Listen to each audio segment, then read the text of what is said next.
কঙ্গোতে M23 বিদ্রোহী গোষ্ঠীর সমাবেশে বিস্ফোরণে কমপক্ষে 11 জন নিহত হয়েছেন, আহত হয়েছেন আরও 65 জন। বৃহস্পতিবার পূর্বাঞ্চলীয় গণতান্ত্রিক প্রজাতন্ত্রের বুকাভু শহরে এ হতাহতের ঘটনা ঘটে।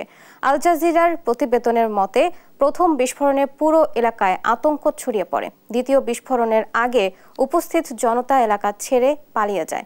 বাসিন্দারা জানায়, বিস্ফোরণের সাথে গুলিও চালানো হয়। বিদ্রোহী নেতা কর্নেল নাঙ্গা এ সমাবেশের আয়োজন করেন।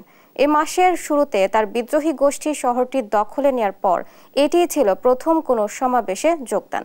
নাঙ্গার অভিযোগ, কঙ্গোর প্রেসিডেন্ট ফেলিক্স সিসেকেদি এ হামলার নির্দেশ দিয়েছেন।